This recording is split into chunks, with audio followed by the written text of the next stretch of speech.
사도행전 5장 33절로 42절 끝까지 우리 함께 볼 텐데요. 먼저는 우리 33절로 35절까지 보겠습니다. 사도행전 5장 33절로 35절 우리 한 절씩 교독하지요. 그들이 듣고 크게 노하여 사도들을 없이 하고자 할세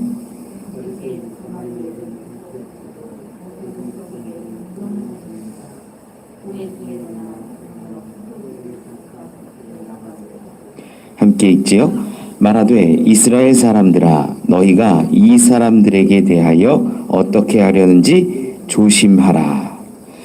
아멘. 자유한 것 같지만 자기의 마음과 생각, 시기와 분노가 가득했던 제사장, 사두개인 그룹이 있었습니다.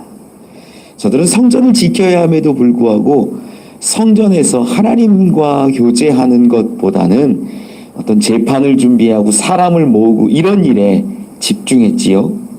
사도들은 어떻습니까? 붙잡혀 있고 갇혀 있는 것 같지만 하나님의 말씀대로 살아갈 그때에 정말 신비하게 그 감옥의 문이 열리고 굳게 지키고 잠기고 있었지만 하나님이 그들을 성전에 세우셔서 생명의 말씀을 선포하게 하셨습니다. 이제 이 사도들이 정중히 끌려가서 이 사두개인과 어쩌면 공회 앞에 다 이렇게 서서 이야기하는 장면을 확인하게 됩니다. 말씀 가운데 33절을 보면 그들이 듣고 크게 노하여 라고 기록합니다. 그리고 사도들을 없이 하고자 해서 죽이고 싶었다라는 의미지요. 근데 크게 노했다라는 이 단어가 헬라어로 보니까 디아프리오라는 단어를 쓰는데 얼마나 노했냐면 그냥 화난 정도가 아니라 이 디아프리오라는 단어가 찌르다는 의미예요. 그러니까 마음이 저들이 얼마나 화가 나냐면 마음이 찔렸다. 그리고 이 뜻 가운데는요. 이 조각조각 톱질하다라는 의미가 있어요. 그러니까 사두개인들의 마음이 야 이놈들 가만둬선 안 되겠다. 그냥 죽여버리고 싶은 거예요. 그래서 없이 하고자 할세라는 말이 나온 겁니다. 사도들은 어떻습니까? 사람의 말을 듣는 게 옳냐? 하나님의 말을 듣는 게 옳냐? 우리는 하나님의 말씀을 듣고 하나님의 말씀대로 순종하였기에 성령을 받았으며 그 성령대로 우리가 증인으로 선 거다. 예수가 부활했다. 이 얘기를 한 거예요. 너무 화가 났던 거죠. 과거에 십자가에 못 박은 예수에 대한 모든 것을 부정해버리는 이야기를 사도들이 하니까 화가 났습니다. 그때 등장한 것이 가말리엘입니다. 이 사도들은 여기서 가말리엘이 등장하지 않았다면 아마 분위기를 몰아가서 사도들을 죽일 수도 있는 상황이었지요. 그런데 가말리엘이 하는 이야기가 조심해라 라고 말합니다. 조심해라. 그 가말리엘에 대해서 조금 살펴보면 우리 가말리엘 하면은 아는 게 이제 뭐 바울의 스승이다. 그리고 조금 많이 아는 분들은 이제 랍반이라는 큰 칭호를 받았던 랍비보다 더 뛰어난 이런 것들 이야기하는데요. 랍반이라는 칭호, 랍비보다 뛰어난 가장 높은 그 칭호를 최초로 받은 사람이 가말리엘이에요. 그 이후로도 한 6명 정도 더 받았다고 하는데 유대 사회에 있어서 가말리엘의 그 말 한마디 한마디는요 굉장한 큰 힘과 위엄이 있었다라는 거죠. 이 유대교도 신학이 있어요.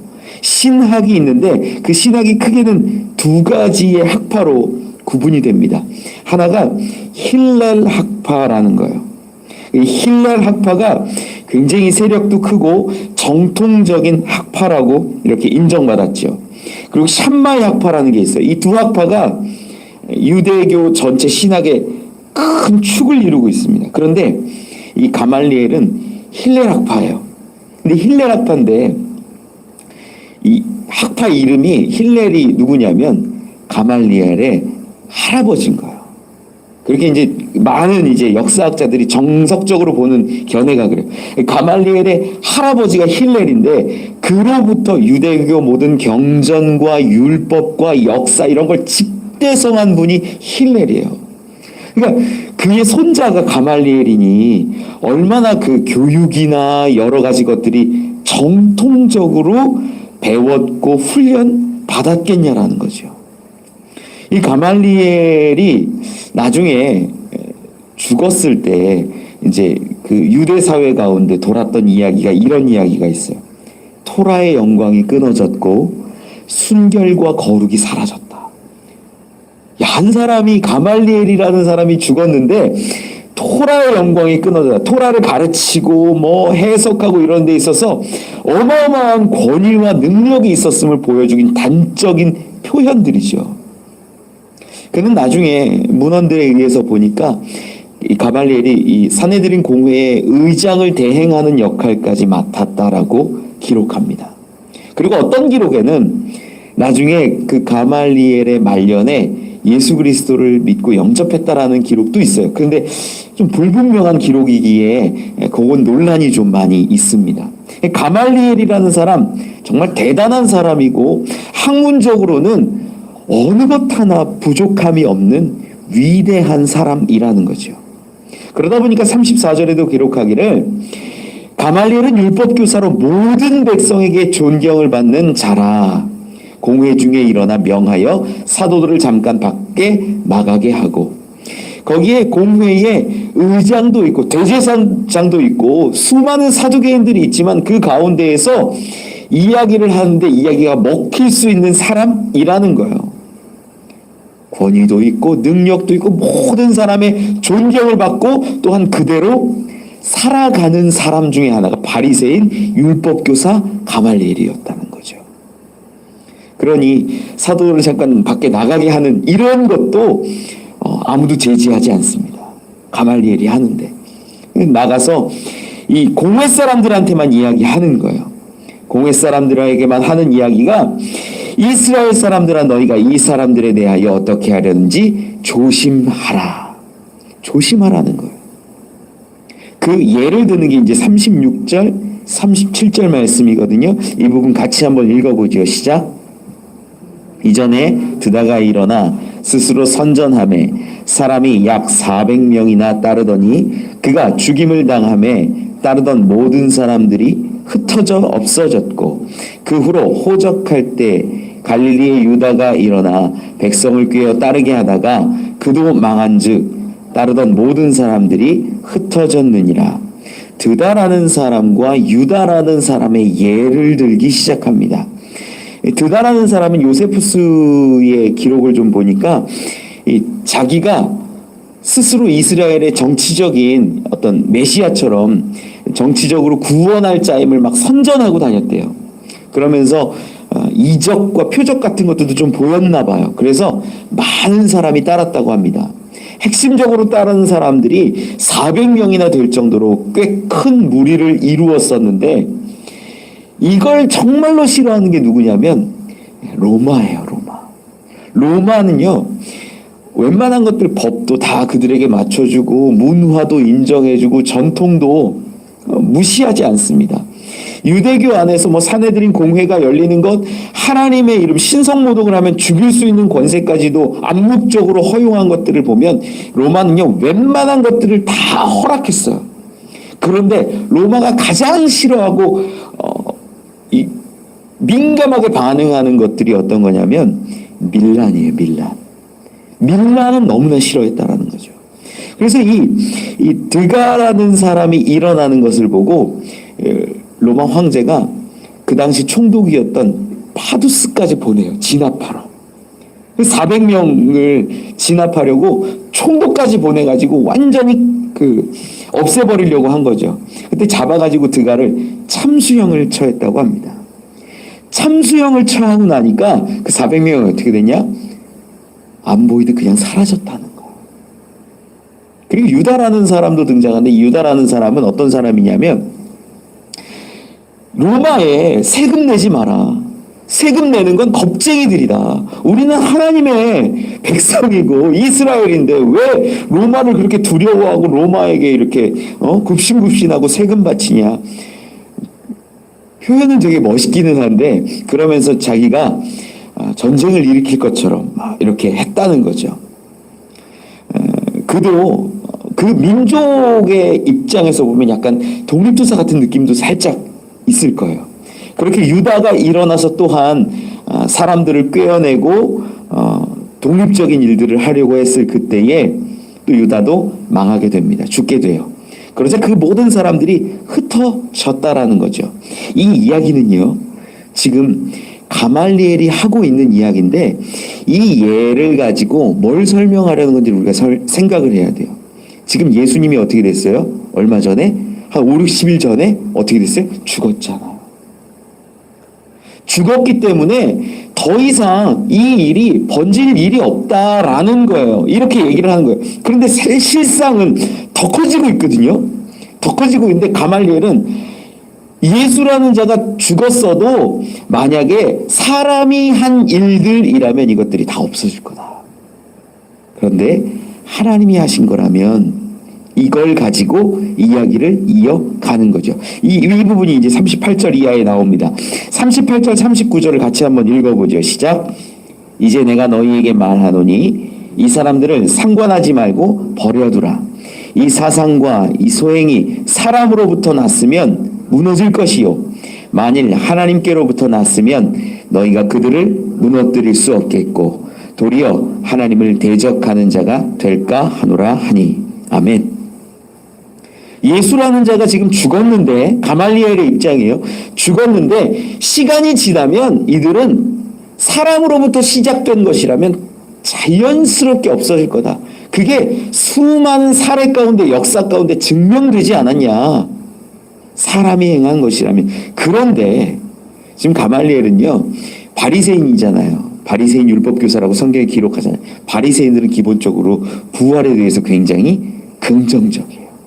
사두개인들과 좀 차이가 있죠. 그러다 보니까 만에 하나라는 걸 생각하는 거예요. 만에 하나. 정말 부활이 있다면, 정말 하나님이 행하신 것이 있다면, 하나님이 행하셨다면 너희가 지금 이 사도들을 막고 붙잡고 재판하고 죽이려는 이 모든 것들이 무엇이 되냐면 하나님을 대적하는 것이 된다라는 거예요. 그럼 생각해 봐라는 거죠.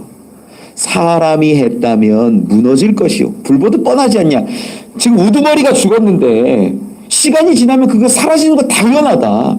그런데 만약에 하나님이 하셨다면, 하나님이 그를 부활시키셨고 하나님이 지금 사도들을 이 성전 가운데로 보내셨고 하나님이 이 사도를 통하여서 수많은 표적과 기사가 일어나는 일들이 이루어진 거라면 너희 조심해라. 너희가 하나님을 대적하는 자가 될 수 있다라는 거예요. 우리가 이 가말리엘의 이 표현을 통해서 좀 알 수 있는 것들이 뭐냐면, 진짜 똑똑한 사람, 여러분 정말 똑똑한 사람들은요 하나님의 존재에 대해서 부정하지 않아요. 우리는 하나님이 계시다라는 것을 때로는 경험하고 이해하고 마음에 감동을 주셔서 믿음으로 고백하잖아요. 그런데 하나님이 계시지 않다라고 하는 사람들도 대부분 자기의 신앙처럼 그걸 믿는 거예요. 진짜 똑똑한 사람들은 뭐냐면, 흔히 이제 세상에선 불가지론자라 그래요. 알 수 없다. 하나님이 계신지 안 계신지, 우리 인간의 한계가 있는데, 인간의 인식이 있는데 어떻게 인간을 초월한 하나님에 대해서 우리가 알 수 있냐? 알 수 없다. 그래서 진짜 똑똑한 사람들은요 신앙에 대해서, 믿음에 대해서, 하나님에 대해서, 예수 그리스도의 부활에 대해서 부정하진 않아요. 알 수 없다라고는 말하겠죠. 이게 똑똑한 사람인 거예요. 가말리엘이 어쩌면 그러한 입장인 거죠. 그래서 여러분들 이렇게 사람들한테 이렇게 복음 전하고 예수 믿으라고 할 때 예수를 극렬하게 반대하고 부정하는 사람들은요, 그것도 믿음이에요. 하나의. 없으면 좋겠다. 없을 거다라는 믿음인 거지, 그들에게 근거 없는 그냥 단순한 마음과 바람일 뿐이라는 거죠. 그런데 믿는 자들은, 분명히 믿는 자들은 다르죠. 경험이 있고 체험이 있고 말씀이 있고 감동이 있기 때문에 그들의 근거 없는 믿음으로 없다, 아니다라고 말하는 것과는 차원이 다르다라는 겁니다. 말씀을 좀 계속 보면 우리 40절 말씀 같이 한번 읽어보죠. 시작. 그들이 옳게 여겨 사도들을 불러들여 채찍질하며 예수의 이름으로 말하는 것을 금하고 놓으니. 여기서 이 사두개인들이 중심이 되어서 얼마나 분노했는지가 좀 드러나요. 지금 방금 전까지 가말리엘이 뭘 얘기해 줬냐면, 야, 사람으로부터 이 사상이 시작되고 이 모든 일들이 이루어진 거면 다 무너질 거야. 드가를 받고 유다를 받지 않냐? 우리가 다 알지 않냐? 예수가 죽었으니 이 사상이 별것 아니라면 사라질 거야. 그런데 저들을 대적하지 마. 혹여 하나님이 하신 거라면 하나님을 대적하는 것이 될 수 있다라고 하면 그들 마음 가운데 뭐가 생겨야 되냐면, 혹시 그럼 정말 하나님이 하셨다면 마음대로 하면 안 되겠네. 이 마음이 생기는 게 맞잖아요. 그런데 저들이 뭐 하고 있냐면 40절에 보니까 채찍질했다 그래요. 여기에서 기록된 이 채찍질이라는 건 보통 유대교에서 율법적으로 무언가 잘못한 것을 강하게 질책하고 때릴 때 이 체벌하는 방법이 40에 하나 감한 매를 치는 거예요. 이 채찍질을 보통 일반적인 채찍질이라고 말해요. 이 바울이 5번인가 맞았나요? 이 40에 한 번 감한 매를, 이 채찍을 그렇게 여러 번 맞았어요. 이게 유대 사회에서는 너 정말 잘못했어. 정신 번쩍 들게 해줄게. 다시는 그 나쁜 짓 하지 못하게 해줄게 하고 때리는 게 이 채찍질인데 40에 하나 감한 매이라는 거죠. 그래서 보통 이 부분을 해석한 학자들도 이렇게 맞았을 것이다. 그냥 한 대, 두 대 맞는 게 아니라 꽤 많이 맞고 아프게 맞았다라는 거죠. 요거는 그렇다고 로마의 그 채찍질과는 좀 달랐습니다. 로마에도 채찍질이 여러 가지가 3가지가 정도 있다고 말씀을 드렸었는데, 로마의 채찍질은요 정말 채찍 맞다가 죽는 일들도 굉장히 많았어요. 그런 채찍질까지는 아니고 유대교에서 사람을 좀 교화하고 알려주고 따끔하게 혼내려고 매를 때렸다라는 거죠. 여러분, 저들이 정말 하나님이 하셨다라는 생각을 한다면 때렸을까요? 안 때렸을까요? 안 때리는 게 맞아요. 혹시 만약에 하나님이 이 일을 사도들을 통하여서 하셨다라면 두려워서라도 안 하는 게 맞아요. 그런데 저들은 시기와 질투가 기반이 돼서 미우니까 죽이고 싶은 마음에 채찍을 때린다라는 거예요. 하나님의 이름을 높이는, 하나님의 일을 감당하는 제사장들이 하나님이 하실 수 있다, 하나님이 하셨을 수 있다라고 말하는데 그 말에 대해서는 전혀 반응하지 않고 자기 감정과 자기 주장에 의해서 채찍질을 하는 것을 우리는 봅니다. 여러분, 우리도 이런 거 많아요. 하나님의 뜻이 어디 있는지 분명히 아는데 내 주장과 내 생각과 내 판단으로 할 때가 너무나 많아요. 목회자도 많아요. 저는 정치적으로 좌파도 우파도 아닙니다. 좌파도 우파도 전혀 아니에요. 저에게 있다면 그냥 예수파이면 좋겠고 전혀 정치적인 건 아닌데, 어떤 목사님은 자기의 정치적인 주장을 막 하면서 하나님 나한테 까불면 죽어 뭐 이런 말을 했대요. 뭐 뉴스에도 여러 번 나오더라고요. 그분의 마음은 정치적으로 해석하면 옳고 그른 걸 따질 수 있고 이야기할 수 있겠지만 목회자가 그러면 안 돼요. 어떻게 하나님 앞에서 내 생각이 맞고 내 주장이 맞으니 하나님 이렇게 하셔야 됩니다. 이렇게 하셔야만 합니다. 하나님 나한테 까불면 죽어. 이런 말을 합니까? 이거는 아니에요. 아무리 내 생각이 옳아도 하나님이 더 크신데, 하나님이 더 위대하신데 우리가 어떻게 감히 그런 말들을 입에 담을 수 있겠습니까? 이런 게 하나님의 이름을 망령되 일컫는 것이에요. 여러분, 하나님의 뜻이 분명히 있는데 내 주장을 앞세우면 그것이 잘못하는 것이고 지금 사두개인들이 하는 짓과 다를 바 없습니다. 두렵다면, 걱정된다면 멈추십시오. 내가 욕심내고 싶지만 하나님의 뜻이 거기 있지 않다면 멈추어 서는 것이 옳은 겁니다. 사두개인들은 그럼에도 불구하고 사도들에게 채찍질을 가했지요. 너무나 어리석은 모습이라는 겁니다. 우리 41절 말씀 같이 한번 보죠. 시작. 사도들은 그 이름을 위하여 능욕받는 일에 합당한 자로 여기심을 기뻐하면서 공회 앞을 떠나니라. 여기에서 또 이렇게 이 사두개인들과 사도들이 너무나 대비되는 장면이 나와요. 때리는 자들은요, 지금 얼마나 분노했는지 제가 말씀드렸잖아요. 마음이 조각조각 톱질 당하는 것 같고, 찔리는 것 같고, 화가 나고 저들을 죽여버려야 살 것 같고, 이런 큰 분노가 그들 마음때 가득해서 때릴 때도 아마 그러한 마음과 감정들이 들어갔을 겁니다. 엄청 때렸을 거예요. 그들 때리는 모습을 한번 상상해 보십시오. 이를 꽉 물고 화를 내면서 소리를 질렀을 수도 있고 저주했을 수도 있어요. 그런데 그의 반대되는 사도의 모습들을 한번 보십시오. 41절에 그 이름을 위하여 능욕받는 일에 합당한 자로 여기심을 기뻐하면서 공회 앞을 떠나니라. 맞으면서 기뻐했대요. 기뻐하면서 그 공회 앞을 떠나왔대요. 여러분, 이게 때리는 사람은 막 이를 꽉 물고 때리고 맞는 사람은 웃고 있어요. 누가 승자 같아요? 때리는 사람이 승자예요? 맞는 사람이 승자예요? 진짜 승자는 웃는 사람입니다. 여러분, 그래서 신앙생활도요, 웃는 사람의 신앙생활이 정말 복되고, 저 사람은 진짠가 보다라는 생각이 드는 거예요. 아무리 열심히 교회 다니고 뭐 설교 듣고 예배 참석해도 그 마음에, 그 얼굴에 평안과 기쁨이 없으면 덕이 잘 안 될 때가 많지요. 제가 보기에는 사두개인은 때린 것 같지만 그들은 패배자요, 재판에서 진 사람이고, 맞았지만 기뻐하는 저들이 실상 이 모든 재판 가운데 하나님 앞에서 승리한 사람들 같아요. 저들이 왜 기뻐할 수 있었을까? 저들이 왜 웃을 수 있었을까? 바로 예수 그리스도의 부활을 봤기 때문입니다. 여러분, 이거 너무나 중요한 거죠.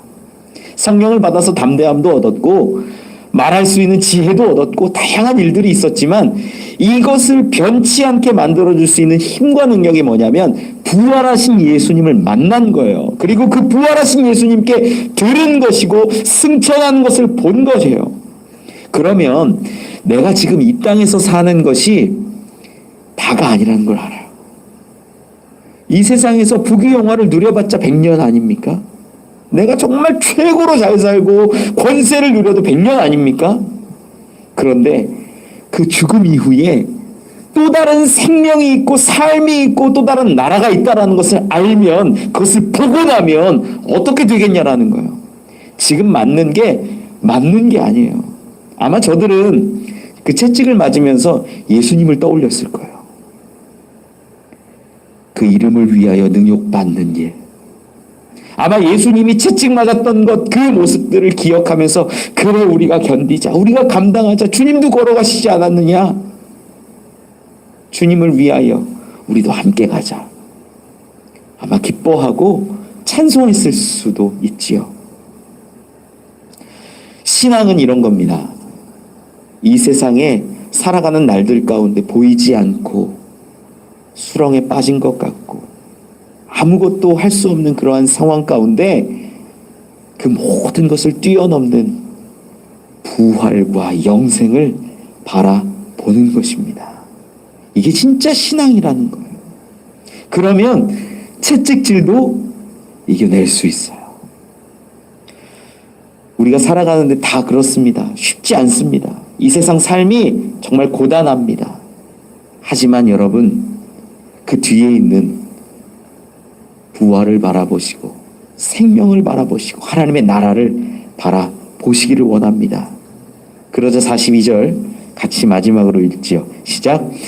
그들이 날마다 성전에 있든지 집에 있든지 예수는 그리스도라고 가르치기와 전도하기를 그치지 아니하니라. 아멘.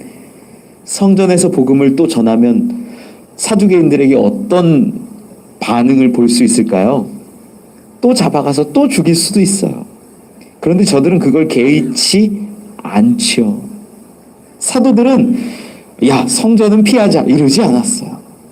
성전에서 생명의 말씀이 선포되는 것이 옳기 때문에 그곳에서 복음을 전했다라는 거예요. 너무 귀하고 복되죠. 저들은 이 세상에서의 생명이 아무것도 아닌 것이라고 여겼다라는 거예요. 부활을 보았기 때문에, 예수님의 부활을 경험했기 때문에, 하나님의 나라를 바라보았기 때문이라는 거죠. 여러분, 저는 여러분들이 마지막에 웃는 자들이 되길 원합니다. 이 땅에서는 때로는 힘들고 어렵고 우리가 눈물을 흘릴 수밖에 없는 그러한 삶들이지만, 정말로 마지막 날은 우리 얼굴에 미소가, 웃음이 가득할 수 있기를 원합니다. 그러한 사도와 같은 믿음의 사람들, 저와 여러분 되시기를 간절히 축원합니다. 기도하겠습니다. 하나님 감사합니다. 사도들의 모습을 바라보며 도전받습니다. 또한 우리의 모습 참 부끄럽습니다. 하나님, 우리 가운데 다시 한번 부활의 소망을 더하여 주셔서 이 세상의 어려움과 아픔과 눈물을 이겨낼 수 있도록 인도하여 주시옵소서.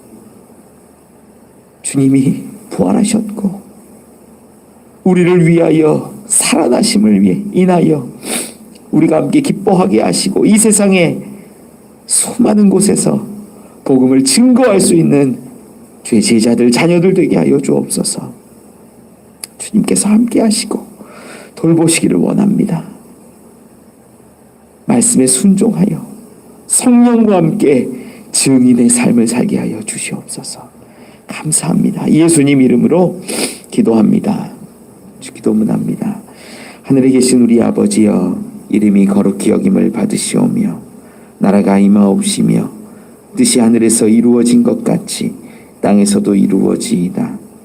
오늘 우리에게 일용할 양식을 주시옵고 우리가 우리에게 죄 지은 자를 사하여 준 것 같이 우리의 죄를 사하여 주시옵고 우리를 시험에 들게 하지 마시옵고 다만 악에서 구하시옵소서. 나라와 권세와 영광이 아버지께 영원히 있사옵나이다. 아멘.